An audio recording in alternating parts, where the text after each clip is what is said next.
마가복음 16장 3절과 4절 말씀 함께 읽습니다. 서로 말하되 우리가 누구를 위하여 무덤 문에서 돌을 굴려 주리요 하더니 눈을 들어본즉 벌써 돌이 굴려져 있는데 그 돌이 심히 크더라. 아멘. 자, 오늘 본문에는 부활의 아침 무덤을 향해 걸어가는 세 여인이 나옵니다. 막달라 마리아, 야고보의 어머니 마리아, 그리고 살로메입니다. 이 세 여인은 이미 십자가에서 죽으시고 장사를 끝낸 예수님의 시신에 바르기 위한 향품을 준비해 들고 무덤을 향하고 있습니다. 예수님을 향한 마지막 사랑이죠. 예수님을 사랑하기 때문에 그 사랑을 위해서 뭔가를 하고 싶은데 이제 그 뭔가를 하는 그 사랑이 마지막이 되는, 그래서 이 세 여인의 사랑은 진심이었음이 드러납니다. 그동안 예수님에게 이 여인들이 많은 사랑을 여러 번 드렸는데 그 모든 사랑이 진심이었다라는 것이 이 마지막 이제 장례가 끝난 예수님의 시신에, 예수님이 이제 이 여인들에게 돌아가셨으니 아무것도 해줄 것이 없잖아요.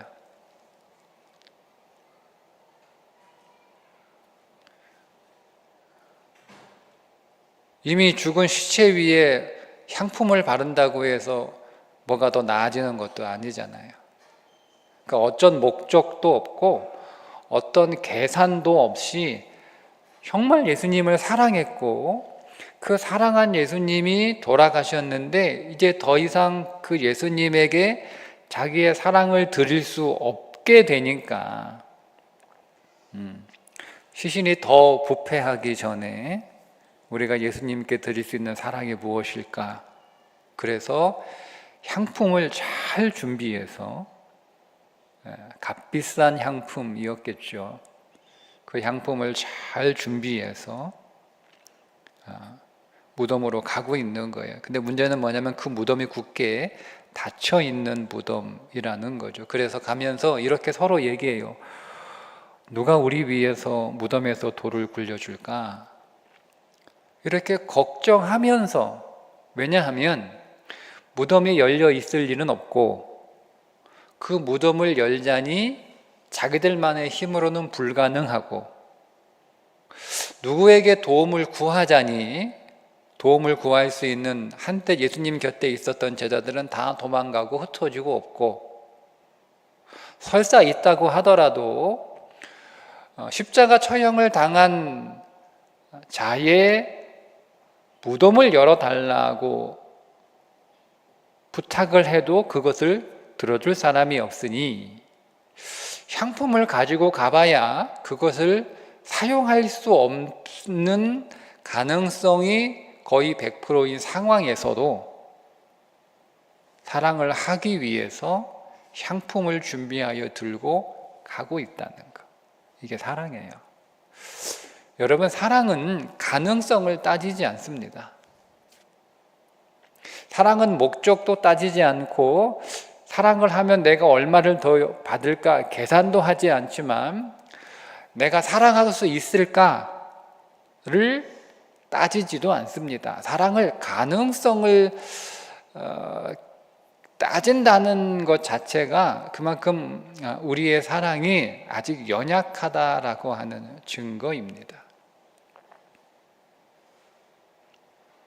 당시 유대인들의 무덤 구조를 보면 이 여인들이 걱정하는 게 괜한 걱정이 아니라는 것을 우리가 알 수 있는데, 당시 유대인들의 무덤, 특별히 이 아리마대 요셉의 무덤은 그 당시 유대 사회에서 고위층에 있는 부자 아리마대 요셉의 무덤이었기 때문에 일반적인 사람들은 무덤을 막는 돌이 사각임에도 불구하고 아리마대 요셉의 무덤을 막은 돌은 둥근 원형이었단 말이에요. 이제 그 이유가 있는데 무덤 입구 쪽을 향해서 약간 경사가 졌대요.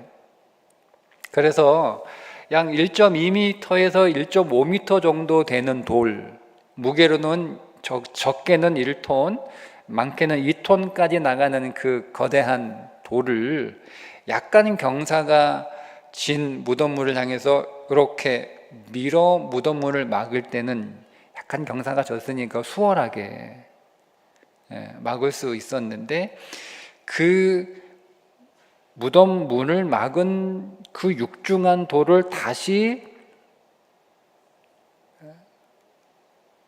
밀어내려면 경사가 졌으니까 웬만한 장정들 여러 명이 달려들어서 그 돌을 움직여야만 가능한 그런 상황이었기 때문에 이 연약한 여자 셋이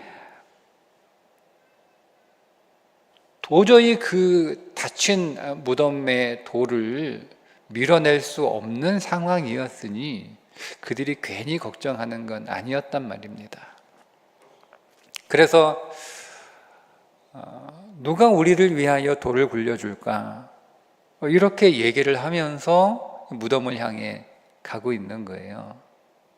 우리도 이 여인들이 처한 상황과 같은 일을 당하게 될 때 같은 질문을 합니다.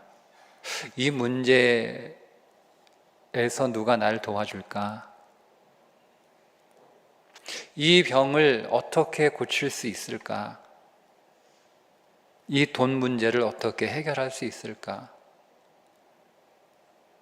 이 깨어진 관계를 어떻게 다시 회복할 수 있을까? 어떻게 할 수 있을까? 어떻게 할 수 있을까? 어떻게 할 수 있을까? 그러다 보면 오늘 우리의 시선은 자연스럽게 고개를 숙이고 땅을 향할 수밖에 없습니다. 계속 문제만 보이니까. 그러니까 계속 문제에 집중하는 눈이 되어버려요. 그래서 이 여인들이 무덤을 향해 걸어가면서도 내내 그들의 생각을 사로잡고 있는 것은 뭐였냐면 돌이었어요. 다른 많은 위험 요소들이 있었음에도 불구하고 이 여인들의 마음과 생각을 사로잡고 있었던 것은 돌. 그 돌 어떡하지? 그 돌 어떡하지? 그 돌 어떡하지? 그러니까 우리도 이 여인들처럼 어떤 문제에 계속 사로잡혀서 계속 그 생각을 떨쳐버리지 못하는 거죠. 잠도 못 자고 일도 못 하고 계속 이 돌 어떡하지? 이 돌 어떡하지? 이 돌 어떡하지? 심지어 기도하러 기도의 자리에 앉아 있으면서도 우리는 하나님을 생각하기보다는 온통 머릿속에는 돌뿐입니다. 이 돌 어떡하지? 이 돌 어떡하지? 그런데 본문 4절에 보면 아주 놀라운 말씀이 기록되어 있는데, 눈을 들어본 즉 벌써 돌이 굴려져 있는데 그 돌이 심히 크더라. 그러니까 마가가 이 4절을 기록하면서 굉장히 의미 있는 단어를 하나 선택해서 씁니다. 그게 눈을 들어보다 라고 번역된 아나블레포라고 하는 단어입니다.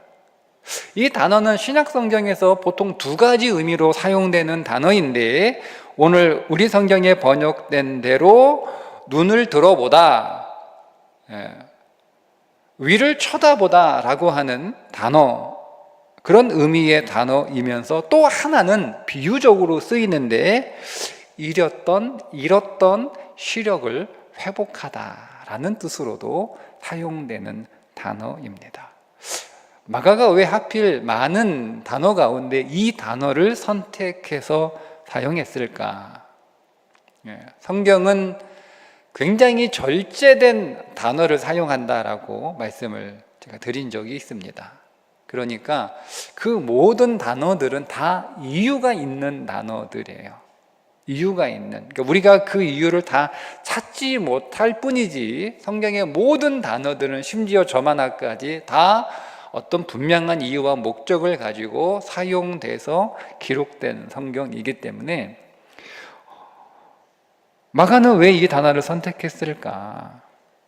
아니, 땅만 계속 바라보고 있던 그들이 눈을 위로 드는 순간, 그러니까 단순히 고개를 땅으로 숙이고 있다가 이렇게 고개를 단순히 들었다라고 하는 것을 말하고 싶은 것이 아니겠죠. 그들의 동작을 묘사하는 것이 이 기록의 목적이 아니고 상징적 의미로, 비유적 의미로 쓰이는 그 의미대로 그들이 눈을 들었다라고 하는 것은 보지 못했던 것을 보게 되었다.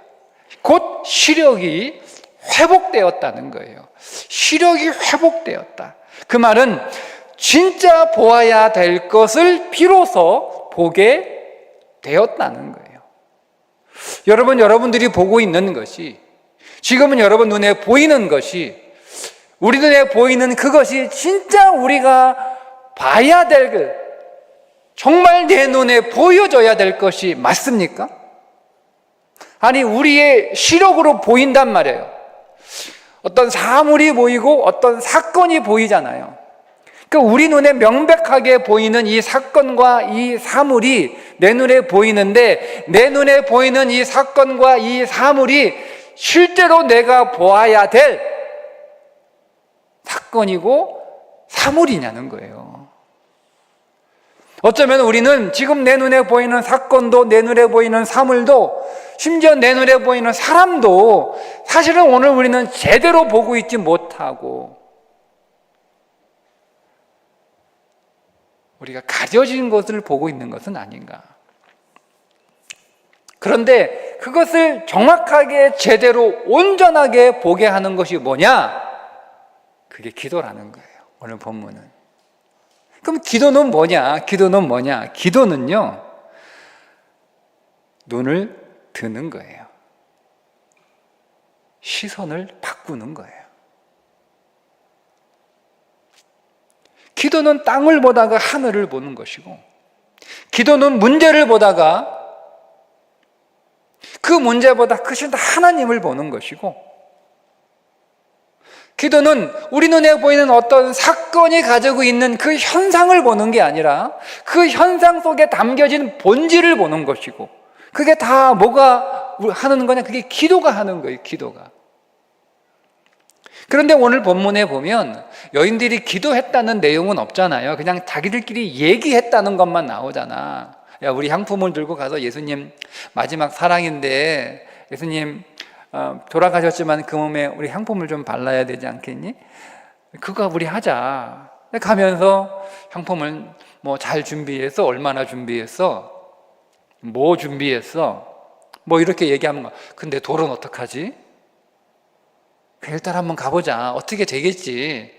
한번 가보자. 뭐 할 수 없고 뭐 이렇게 얘기했다는 것만 나와요. 그들이 가면서 뭐 기도했다, 뭐 하나님 도와, 이런 내용이 없잖아요, 본문에. 기도했다는 내용이 없어요. 그냥 걱정해서 걱정의 말을 나누었다는 말뿐입니다. 자, 맞습니다. 이 여인들은 기도하지 않았습니다. 그냥 고개만 들었을 뿐입니다. 그런데 이 고개를 들었다, 눈을 들었다라고 하는 것이 어떻게 기도가 될 수 있느냐라고 하는 거죠. 이 질문에 답을 해주는 성경 구절이 있는데 그게 시편 121편 1절과 2절에 있는 말씀입니다. 내가 산을 향하여 눈을 들리라. 나의 도움이 어디서 올까? 나의 도움은 천지를 지으신 여호와에게서로다. 아멘. 시편 기자는 눈을 드는 것과 하나님께 도움을 구하는 행위를 같이 쓰고 있어요. 그러니까 눈을 드는 것은 하나님을 향하는 것이고, 그 하나님을 향하여 눈을 드는 것은 그것은 곧 그분에게 도움을 구하는 기도라는 거죠. 우리도 여러분 이런 것들을 우리의 일상에서 자주 하잖아요. 내가 뭔가를 하다가 잘 안 되면 누구 쳐다봐요? 해줄 수 있는 사람 쳐다보잖아. 그죠? 그러니까 기도는 뭐냐? 기도는 오늘 이 우리가 읽었던 본문의 말씀에서 기도를 정의하면 기도는 시선을 돌리는 거예요. 기도는 시선을 돌리는 거예요. 내가 붙들고 있던 것들을 내려놓고 내가 주목하고 있는 것들을 내려놓고 시선을 어디로? 하나님께로 돌리는가. 그게 기도의 본질입니다. 근데 여러분, 이 여인들은 뭔가를 의식하고 눈을 든 건 아니잖아요. 그러니까 무의식 중에 자기도 모르는 사이에 눈을 들었더니 무덤이 열린 게 보인 거예요. 그런데 시편 기자는 시편 120편에서 의식적으로, 의도적으로 자기가 선택하고 자기가 결단해서 내가 눈을 들리라. 그러니까 그렇게 자기가 눈을 들겠다고 결단하고 눈을 들기로 선택을 하고 그리고 나서 눈을 들어 나의 도움이 어디서 올꼬? 라고 하나님께 도움을 구하는 기도를 했다는 겁니다. 그러니까 오늘 저와 여러분은 오늘 이 자리에 그냥 무의식적으로 와서 무의식적으로 하는 기도가 아니라 이 여인들이 무의식적으로 눈을 뜬 것처럼 그렇게 무의식적으로 그냥 그렇게 기도하는 게 아니라 시편 기자처럼 의식적으로 의지를 가지고 결단하고 선택해서 눈을 드는 그 기도의 자리에 와 있는 기도자가 여러분 되시기를 바라요. 여기 왜 왔어? 왜 왔어? 그냥 와야 되니까. 그냥 와야 되니까 와 있는 시간이 아니고 그냥 와 있으니까 그냥 기도하는 시간이 아니고 기도를 선택하고 기도를 결단하고 여러분의 의지와 여러분의 힘을 다해서 기도하는 시간이 되시기를 바랍니다. 우리가 물론 이 자리에 와 있다라는 것 자체가 사실은 이미 우리는 의식적으로 또 의도적으로 선택하고 결단해서 눈을 들었다라고 할 수가 있습니다. 하나님, 제가 이제는 이 문제, 제 문제만 자꾸 주목하여 바라보다가 이제 하나님 바라보기를 원합니다. 그게 기도입니다. 시선을 전환하는 것. 시편 42편 5절과 43편 5절에 보면 내 영혼아 네가 어찌하여 낙심하며 어찌하여 내 속에서 불안해하는가. 너는 하나님께 소망을 두라. 그가 나타나 도우심으로 말미암아 내 하나님을 여전히 찬송하리로다. 우리가 이 말씀을 그냥 우리의 그 삶의 모습으로 읽으면 마치 어찌하여 낙심하니 왜 불안해하니? 라고 낙심하고 불안해하는 걸 그렇게 하지 말라고 명령하고 그렇게 하지 말라고 강요하는 것처럼 그렇게 읽혀지거든요. 사실은 여러분 그렇게 보지 않아도 돼요. 그냥 솔직하게 하나님 나 불안해요. 하나님 저 낙심하고 있어요. 하나님 저 절망이 돼요. 라고 그냥 그 낙심과 그 절망과 그 불안을 그냥 고백하는 거예요. 고백하는 거예요. 그거 하나 숨길 필요 없어요. 솔직하게 하나님 너무 두렵고 하나님 너무 겁나고 너무 불안하고 너무 걱정되고 하나님께 내가 어떻게 뭘 해야 될지 기도하러 나왔지만 무슨 기도를 해야 될지도 모르겠어요 라고 그렇게 여러분 고백하셔도 됩니다. 그리고 그렇게 고백하셔야 됩니다. 그리고 그 불안하고 그 두렵고 그 자리에서 기자는 하나님께 소망을 주라 이렇게 말하고 있는 거예요. 소망을 나에게 두지 말고 소망을 누구에게? 하나님께 두라. 소망을 하나님께 두라. 여러분, 우리가 물건을 이렇게 집에서 내가 분명히 거기에 둔 것 같은데, 내가 두었다고 생각하는 장소를 막 찾잖아요. 이게 막 분명히 내가 거기다 뒀는데 거기 없어요. 이상하다. 내가 분명히 여기다 뒀는데, 그리고 없어가지고 다시 갔다가 다시 돌아와가지고 또 거기를 또 뒤져요. 분명히 아까 전에 내가 거기 찾았을 때 없었거든요. 근데 돌아와서 또 뒤지죠. 나만 그랬나요? 여러분도 그러지 않나요? 또 뒤져요. 분명히 내가 여기 뒀는데 없어. 어디다 뒀지? 어디다 뒀지? 어디다 뒀지? 막 생각을 해내요. 막 어디다 뒀는지 내가 둔 것을 막 기억해내요. 그리고 와서 또 거기 가. 내가 혹시 못 본 게 아닌가 해서 또 더 열심히 거기 뒤져요. 네. 거기에 한 번 없으면 없는 건데, 여러분, 그러면 다른 데 뒤져봐야 될 거 아니에요.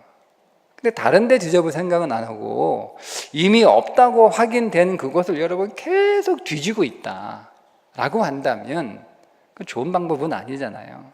그죠? 거기 뒤져봤는데 없으면 다른 곳 뒤져보는 것이 마땅합니다. 우리가 계속 쳐다보고 계속 우리가 붙들고 있고 계속 내가 주목하고 있는 그곳에 해답이 없으면 시선을 바꿔야 되는 거예요. 그게 기도예요. 그게 기도예요. 그래서 문제에서 하나님께로 시선을 바꾸면, 돌리면 다른 것이 보이기 시작하는데, 우리가 보지 못했던, 보이지 않았던 것들이 세 가지 보입니다. 첫째, 하나님의 뜻이 보입니다. 눈을 들어 하나님을 보면 하나님의 능력이 보입니다. 보통 이제 이렇게 적용을 하고 이해를 하는데, 저도 처음에 그렇게 썼어요, 설교를. 오늘 이 원고는 제가 3번 수정해서 정리하고 가져온 원고인데요. 저도 처음에는 눈을 하나님께로 돌리면 하나님이 보입니다. 하나님의 능력이 보입니다. 이렇게 썼는데요. 써놓고 나서 그게 저한테 전혀 마음이 안 와닿는 거예요. 말은 맞잖아요. 틀린 말은 아니잖아. 그죠? 말은 맞는데 그게 이상하게 이번 주에는 그 말씀이 저한테 이렇게 마음에 안 와닿아요. 안 와닿아요.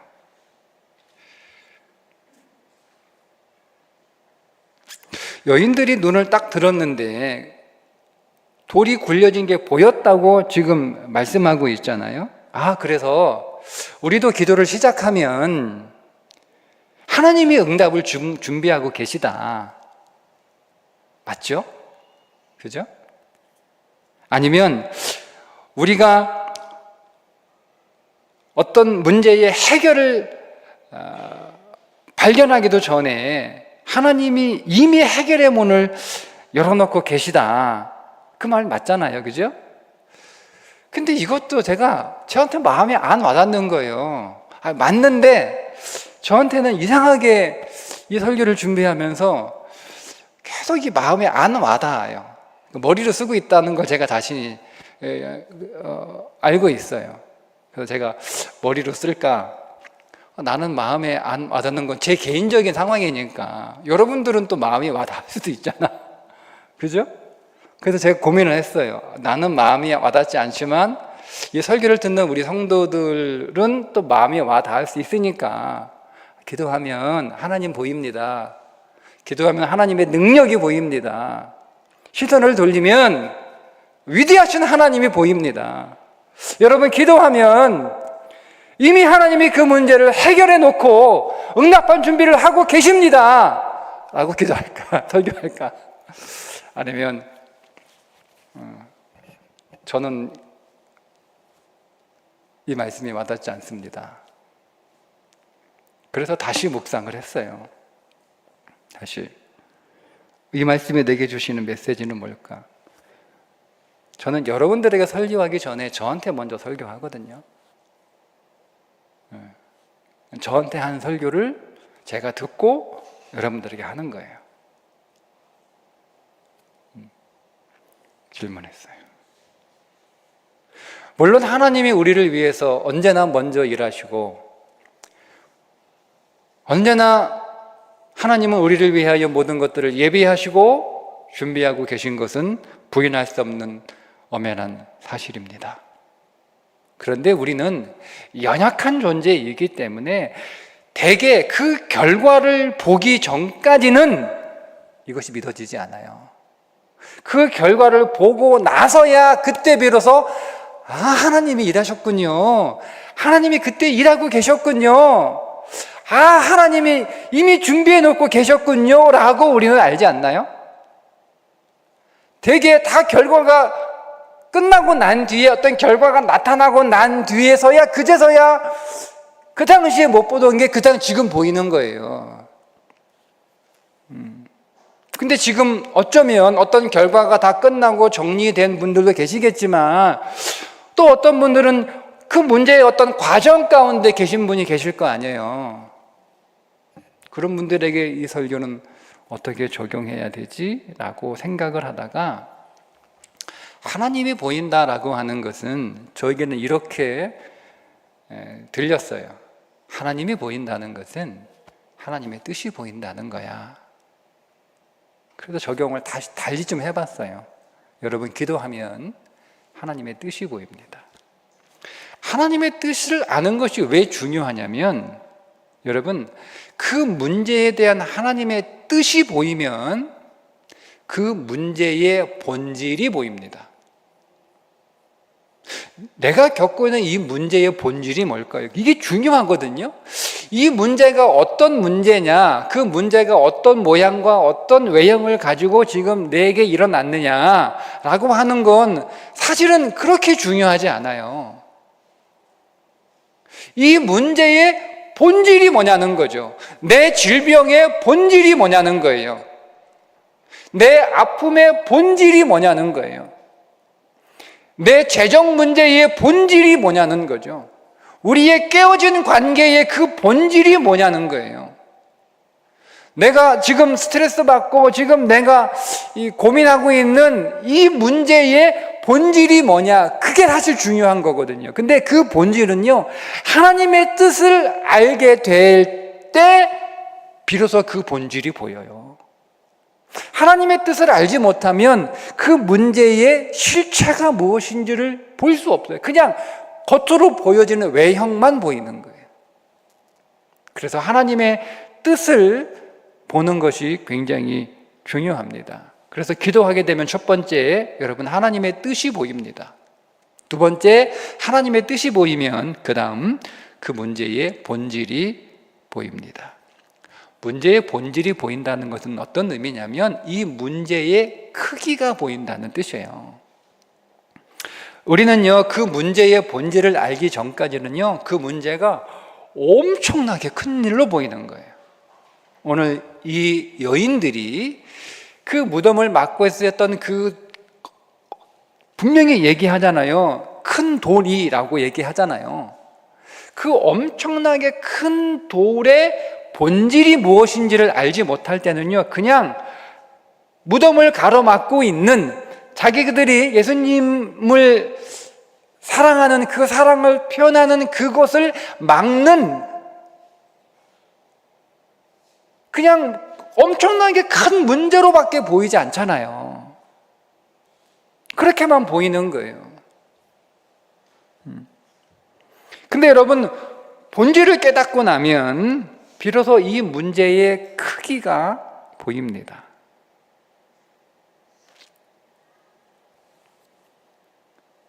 그 돌이 심히 크더라. 근데 눈을 들어보니까 그 돌이 이미 굴려져 있었다. 그러니까 마가는 그 문제가 그 돌이 작다 이렇게 얘기하지 않아요. 분명히 마가는 정확하게 객관적으로 그 문제가 크다. 그러니까 여러분, 우리가 성경은요, 우리의 문제가 별거 아니다, 여러분, 이렇게 말하지 않아요. 우리가 여러분 섣불리 내 문제도 그렇고 다른 사람의 문제도 그렇고 그거 별거 아니야 라고 여러분 쉽게 말하는 것, 우리가 이제는 조금 생각해 봐야 될 문제예요. 우리가 그렇게 말하는 건 믿음에 비하면 작은 문제다, 하나님의 능력에 비하면 작은 문제다, 여러분 이렇게 우리가 말하는 의도는 분명히 알겠는데, 그렇게 무작정 모든 문제를 작다 별거 아니다 라고 여러분 그렇게 취급하게 되면 어떤 문제가 생기냐면, 제가 뒤에 마지막 하지만 문제는요 해결이 목적이 아니에요. 내가 그 문제를 어떻게 다루느냐가 더 중요한 거거든요. 그러니까 우리의 기도는 해결되는 기도가 아니고요, 내가 이 문제를 잘 다룰 수 있는 기도가 돼야 되는데, 우리가 자꾸 문제를 별거 아니야 라고 자꾸 얘기하면 우리는요 어떤 습성이냐면 별거 아닌 것들을 대충 다루는 습성이 우리 안에 있어요. 그러니까 여러분, 그냥 물론 우리가 믿음을 격려하고 또 믿음을 증진시키기 위해서 별거 아니야 라고 말하는 의도는 분명히 알겠지만, 그 이면에 담긴 부작용도 있다는 거. 성경은 절대 오늘 마가는 그 돌이 결코 작다라고 여러분 말하지 않죠. 그 돌이 엄청나게 커, 어마어마한 돌이야 라고 정확하게 이야기합니다. 그러니 여러분, 오늘 여러분의 문제 작은 일 아닙니다. 남들에 비하면 작은 문제에서 적어도 나한테는 엄청난 문제일 수 있는 거잖아요. 내 옆에 누군가에게는 그것이 작은 문제일 수 있지만, 그러나 정작 그 당사자인 나에게는 그 문제가 엄청나게 무겁고 큰 문제일 수 있다는 거예요. 그런데 그 문제의 본질을 정확하게 보고 나니까 그 문제의 크기가 보이기 시작하는데, 그것을 보기 전까지 이 세 여인에게 그 커다란 돌은 자신들을 가로막는 커다란 장애물이었던 거예요. 그런데 그 문제의 본질을 다시 보게 되니까 그 돌은 부활의 능력을 보여주는 큰 돌이었다는 것을 깨닫게 됩니다. 하나님의 일하심을 보여주는 돌이란 그 본질은, 그 엄청나게 큰 돌은 그 전까지는 장애물로만 봤어요. 근데 그 장애물이 엄청나게 큰 장애물이에요. 내 힘으로는 치워버릴 수 없는, 움직일 수 없는, 옮길 수 없는 장애물이라고 보였는데, 기도를 하니까 하나님의 뜻이 보이고, 하나님의 뜻이 보니까 문제의 본질이 보이고, 문제의 본질이 보이니까 문제의 크기가 보이는 거예요.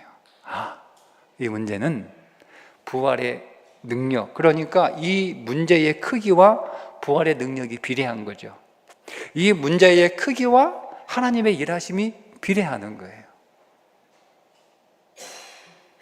그렇게 보이는 거예요. 세 번째 보이는 게 뭐냐면 새로운 길이 보입니다. 새로운 길. 돌이 굴려져 있다라고 하는 것은 단순히 장애물이 제거되었다라는 뜻이 아닙니다. 무덤이 열렸다라고 하는 것은 부활의 문이 열렸다는 뜻입니다. 이제는 부활이 내게 열렸다. 끝난 것 같은 곳에서 부활이라고 하는 새로운 길이 보인 거예요. 이제는 더 이상 길이 없잖아요. 끝난 거잖아요. 그런데 거기에 부활이라고 하는 새로운, 그 전까지는 없었던 길이에요. 그 전까지는 부활이라는 길이 없었어요. 부활이라는 길이 없었으니 사람은 본 적도 없고, 본 적이 없었으니 사람은 생각할 수도 없는 거예요. 꿈꿀 수도 없고 기도할 수도 없는 거예요. 그런데 이제 그들에게는 부활이라고 하는 새로운 문이 열렸어요. 이제는 보았으니 생각할 수 있고 꿈꿀 수 있고 기도할 수 있는 거죠. 그 문이 열린 거예요. 여러분, 이렇게 오늘 우리가 기도하면 보이지 않던 하나님의 뜻이 보이고, 보이지 않던 문제의 본질이 보이고, 보이지 않던 새로운 길이 보입니다. 기도하면 이 세 가지를 볼 수 있습니다. 자, 그렇게 되면 제가 예고한 것처럼 문제를 잘 다룰 수 있습니다. 기도를 여러분의 약간 시선을 바꿔서 해결의 관점에서 보지 마시고요, 기도를 다룸의 관점에서 한번 보는 건 어떨까? 그러니까 해결을 위해서 기도할 수도 있습니다.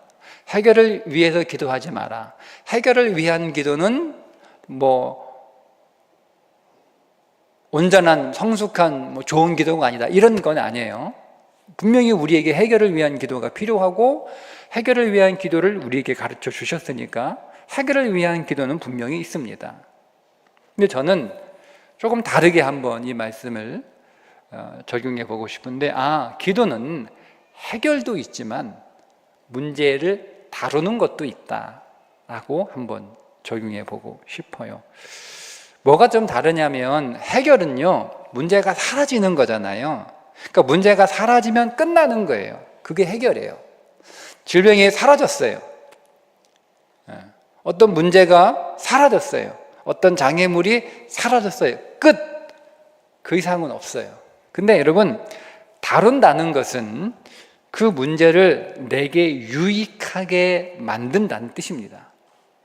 어떤 문제가 있는데 이게 사라지면 끝난 거잖아요. 근데 내가 이 문제가 기도했는데 사라지지 않아요.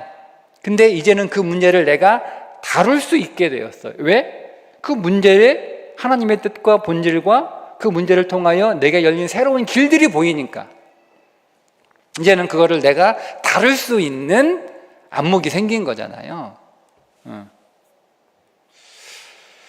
그래서 여러분, 문제가 사라지는 기도, 문제가 해결되는 기도는 자칫 잘못하면 문제에서 도망가는 기도가 될 수 있는 위험이 있습니다. 되게 문제가 사라지지 않으면 문제에서 도망갑니다. 어떻습니까? 우리는 이 문제가 끝나기를 원하고 이 문제가 사라지기를 원합니다. 근데 문제가 끝나지도 않고 문제가 사라지지 않으면 내가 사라집니다. 내가 도망갑니다. 그러니까 내가 이 문제가 해결되고 이 문제가 끝나고 이 문제가 사라지기를 기도했는데 이 문제가 여전히 나한테 있는 거예요. 그러면 그 문제는 여러분이 다루셔야 됩니다. 내가 이 문제를 어떻게 다룰까? 이 문제를 어떻게 내가 잘 다뤄서 이 문제가 나에게 유익되게 할까? 이 두려운 문제가 나를 담대하게 하는 문제가 되게 할까? 이 절망의 문제가 나에게 소망을 주는 문제가 되게 할까? 이 슬픔의 문제가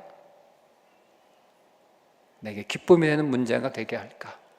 이렇게 여러분 다룰 수 있는 기도를 하면 어떻습니까? 그게 문제를 통해서 성장하는 겁니다. 문제가 사라지면 성장은 물론 하겠지만 그렇게 큰 성장은 이루어지지 않습니다.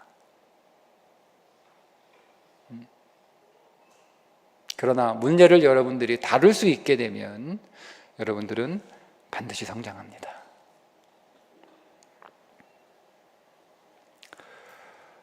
이 문제는 내가 해결되기를 원했고 끝나기를 원했고 사라지기를 원했는데 문제가 계속 거기에 있다면 그 문제가 여러분들을 파괴하지 않도록 다루셔야 됩니다. 계속 꿋꿋하게 그 자리를 지키고 있는 떠나지 않는 그 문제를 여러분들이 다루려고 하지 않으면 그 문제가 여러분들을 다룹니다. 곧 여러분들을 파괴시킵니다. 그래서 이 문제는 내가 다뤄야 되는 문제구나. 다루려면 보여야 돼요. 하나님의 뜻이 보여야 되고요. 다루려면 이 문제의 본질이 보여야 돼요. 다루려면 이 문제가 열어갈 새로운 길이 보여야 되는 거예요. 그때 이걸 내가 다루어 보겠다라고 하는 마음이 생겨요. 마음이 생겨요.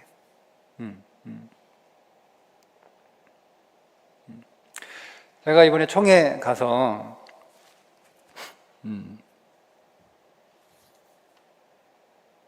이제 오늘 목사님이 저한테 하나를 제안을 부탁이면서 제안을 하더라고요. 네. 어떤 이렇게 자리를 맡아야 되는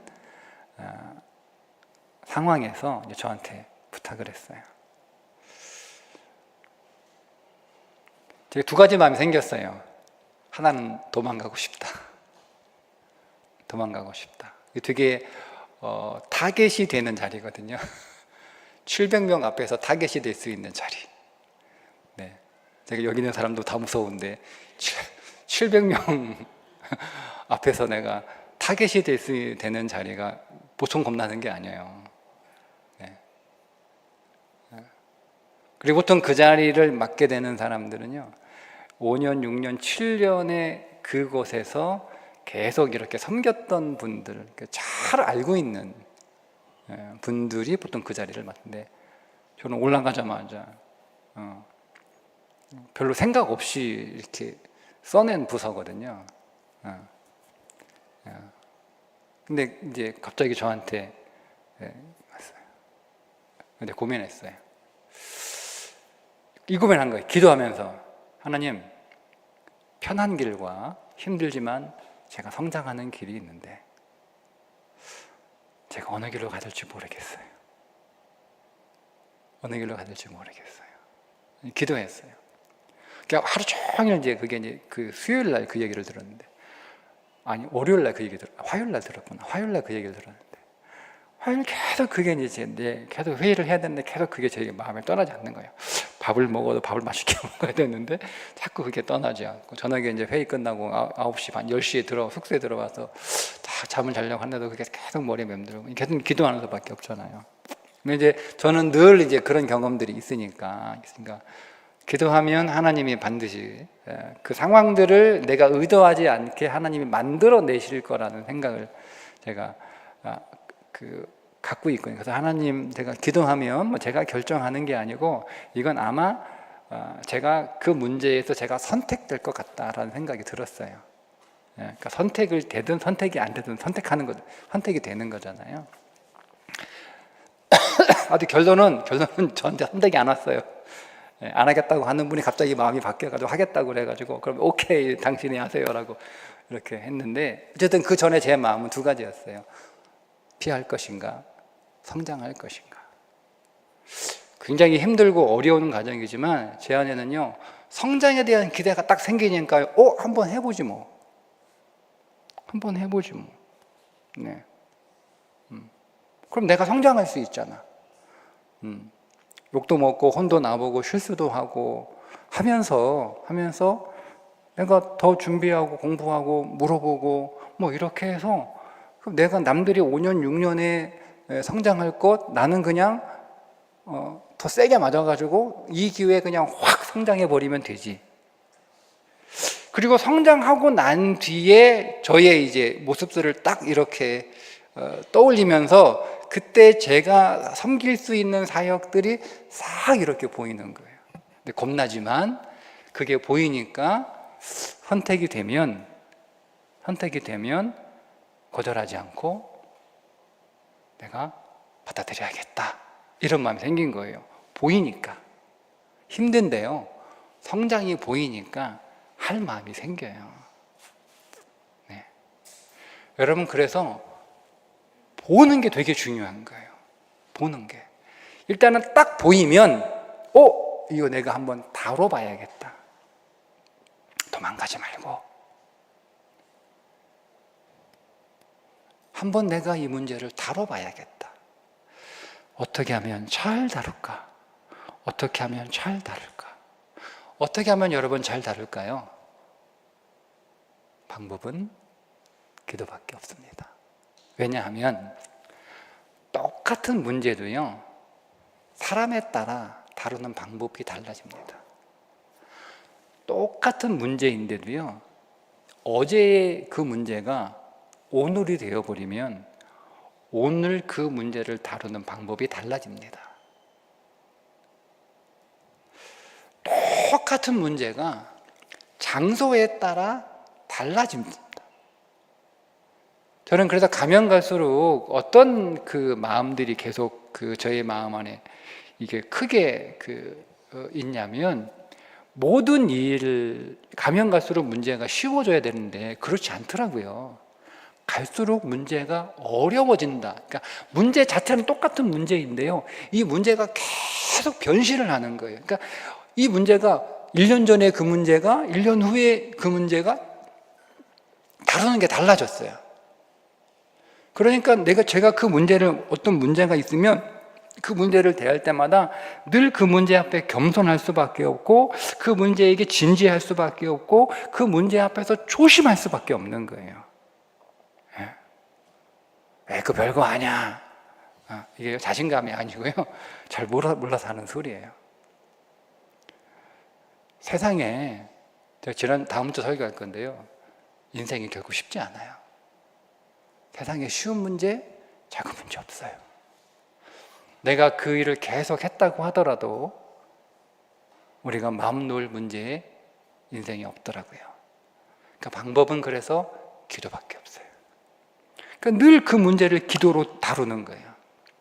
기도로. 하나님이 이 문제를 여러분 하나하나 세밀하게 상세하게 하나하나 여러분 기도하면서 그 문제만을 보지 않고 시선을 돌려서, 하나님, 여기서 내가 어떻게 하나님의 뜻을 발견할 수 있을까? 하나님, 여기에 적용될 하나님의 말씀은 무엇입니까? 하나님, 제가 여기에 적용될 하나님의 말씀을 통하여 하나님의 뜻을 발견했는데, 하나님, 그러면 이 문제의 본질은 뭔가요? 하나님, 제가 이 문제의 본질을 말씀 안에서 깨달았는데, 제가 이 문제를 어떻게 다뤄야 제게 새로운 문이 열려서 제가 그 새로운 길로 나아갈 수 있을까요? 여러분, 이렇게 초점과 방향을 맞춰가지고 여러분이 기도하셨으면 좋겠어요. 오늘 여러분이 기도 제목 가지고 나온 그 문제들, 하나님, 이 문제가 해결됐으면 좋겠습니다. 이 문제가 사라졌으면 좋겠습니다. 네, 그렇게 기도하십시오.